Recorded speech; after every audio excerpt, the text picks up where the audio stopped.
This is already the part where our candidates have to show their personalities to all of us. Have to let us know who they are and have to share to us the things that they stand for in life. It's either they can make it or they can break it in this competition. And I am talking about our question and answer portion. Maybe I can request an extra mic and, of course, a handsome chairperson to be right here with me. Alright, so our candidates will pick a roll paper in the box. I don't know if that's a box. In the bowl that you are holding. And then in there are the names of our judges. And I suppose our judges have been preparing their questions also. So I hope you are ready, judges. Girls, I hope you're ready. And of course, before we start our Q&A, mukhang yun ang midamay, no? Ako sa pamamano ng story atong candidates, before we shout, before we cheer, or before we say anything. Is that understood? Alright. Thank you, teacher. Thank you very much, and I expect you all to participate. Let's start off with our first candidate. Let's have candidate number 5.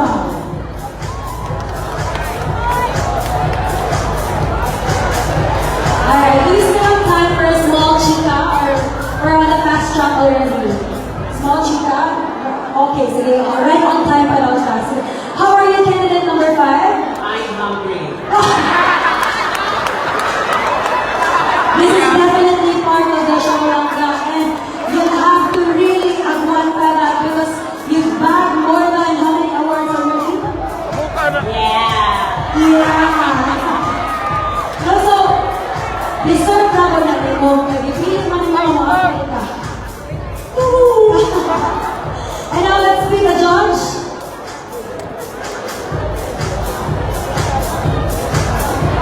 Judge number 4. Judge number 4 is our chairman of the board of judges, Sir Carlo.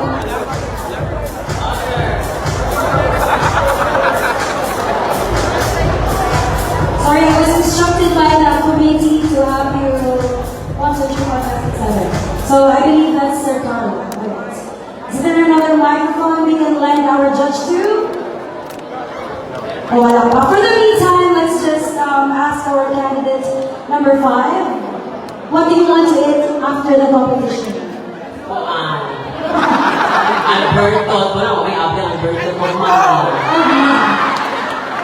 Mama, baka naman. Ay, magpa-Albertos. Ano Albertos man eh? Di man kanon. Pizza sa mga. Ano ba ako? Italian like a friend. Yeah. Wala ko pili Italian food. About ano? So, hang in there because mamahal kita kakamanahin nyo kasi naipalibre ako ang committee. Maybe I can lend my microphone for the meantime to our judge. Ayun, right in there. Take it away, Sir Carlo. Great, good evening, candidate number 5. Good evening to the chairman of the board of judges.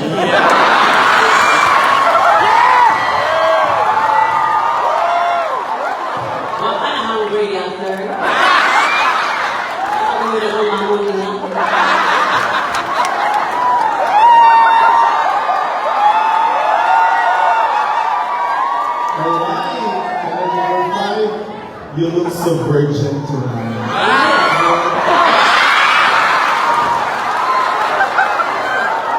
Oh, not good.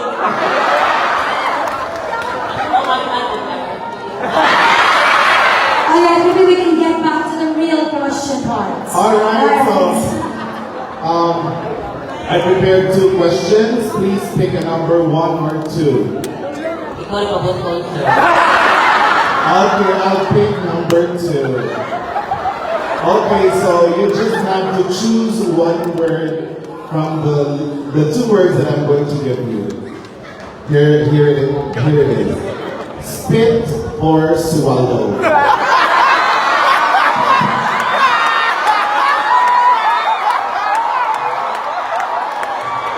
Again. Philippines, di mo na? Walang Okay, again. Spit or swallow? swallow. Why? Pilit ka makagamtam o Kumakot? Oh, di ba ako nga, oh. Bubog yung unang-unang.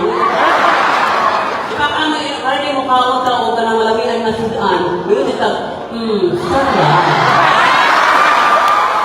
Dako, thank you.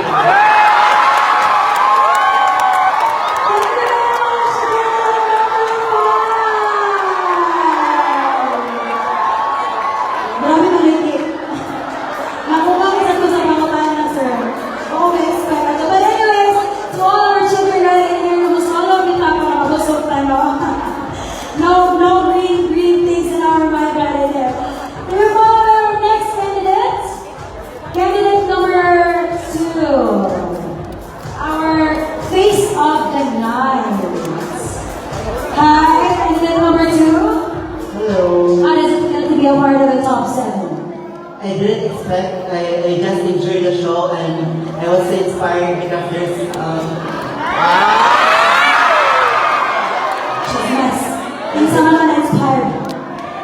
secret. Akas mga secret. Sige, I want you now to pick a judge from our magic bowl right in there. Maybe you can give it to me. We have our judge number 3, Sir Victor Camila. Okay, good evening, candidate number 2. Good evening, sir. Okay, you are inspired by him, right? So, I guess you are in love. So my question would be, what is your opinion about same-sex relationship? Ay, dadali. As a multifaceted person, we can do all things in a genuine manner. In my opinion about same-sex marriage, it is one of the rampant issues, especially here in the Philippines. And I think it's okay to have a partner, a same gender with you, as long as your intention and love is pure and concerned. I think the building so much. There you go. Thank you very much, candidate number 2. What an ecstatic answer she has. Oh, full of power. We now have our next candidate, candidate number 6.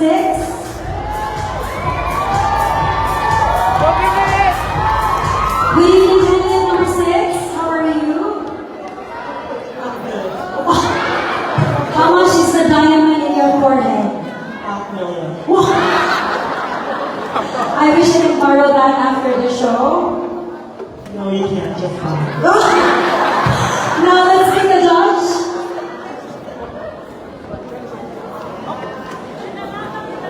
Maybe I can read it for you. Judge number 5, Sir Mark Romeo. Okay, so good evening, candidate number 6. Good evening, Josh. Okay, so you look so beautiful today.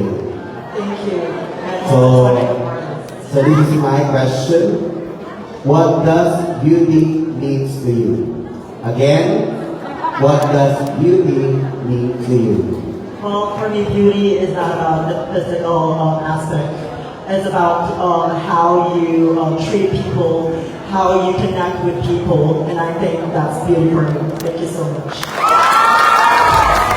Quite a straightforward answer right in there, candidate number 6. Thank you very much. Next up, we have candidate number, our best in evening gown. Who is your hair inspired to? Well, Oh, ladies and gentlemen, my hair inspired is my best friend, Daniel McKay de la Cruz. Oh, I know Mateo. So she's a very pageantera.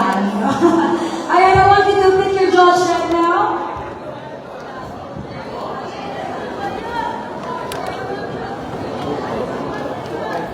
We have judge number 6, Mr. Justin Timagos.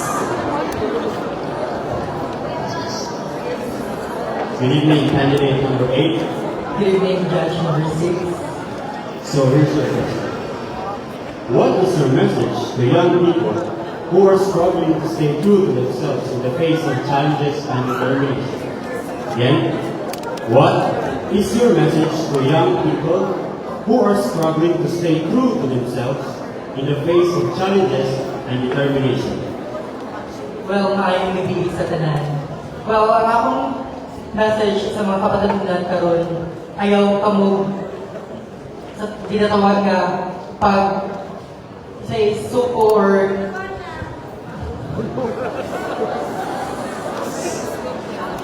laban for me sa kinabuhi.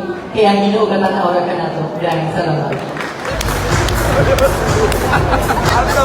Thank you very much, candidate number 8. We have our best in runway right here, candidate number 12. Hello.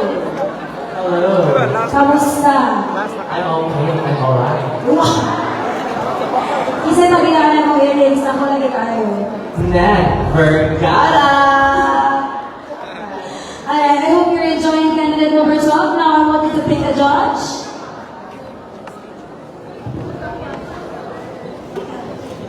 Alright, we have judge number 7, Miss Jessica Sigalas. Alright. Good evening, candidate number 12. And to you as well, good evening. Alright, so are you ready for your question? Yes, alright. So, here's your question. What advice would you give to young transgender individuals who are struggling with their identity? Again, what advice would you give to young transgender individuals who are struggling with their identity? Okay, ladies and gentlemen, before I answer the question, I would like to say thank you so much for our different SC chairman to support our pastor and President Archina Lasconia. Thank you so much. I'm not expecting here tonight that the people here this party of early is not coming hospitable. Thank you. Okay, so my question, my answer goes like this. My advice for transgender women for struggling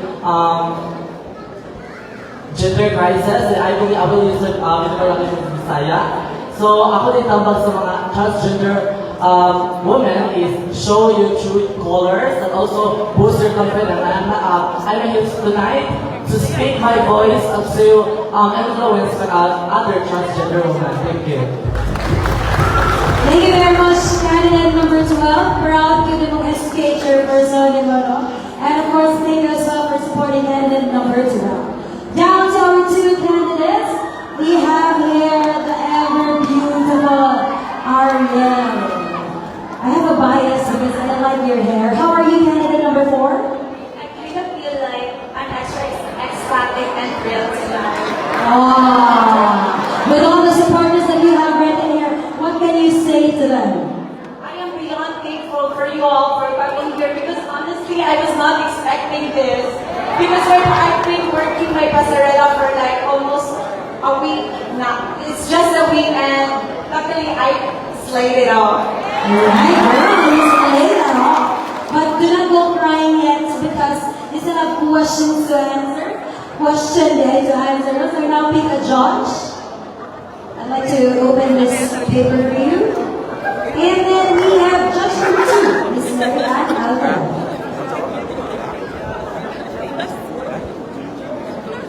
Hi, you're so pretty. Yan ko borrow sa mga gown. Thank you. That's an elite compliment, ma'am. So my question is very simple. What are you most proud of as an LGBT member? Growing up from this cruel world and society, we have been deprived from the right, especially to express ourselves. I myself, I am a victim of gender dysphoria and dysmorphia. It is the discomfort when you look at the mirror, you feel like there's something wrong in your body. And I stand up here strong tonight to prove to you all that it's not just the physical aesthetics that matters the most. But what matters to me the most is the power. It's the power to give a better redirections for the youth, for a better perspective and persuasion in life.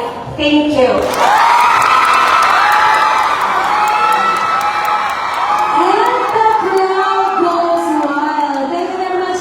Candidate number 4, she really slayed that.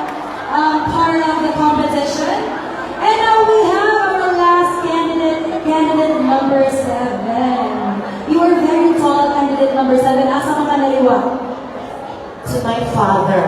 Is your family here also tonight? No, because oh my gosh. Oh,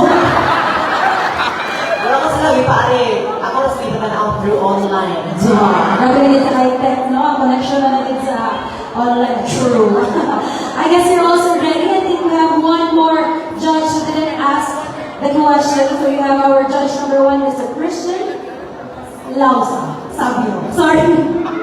Alright, so good evening, candidate number 7.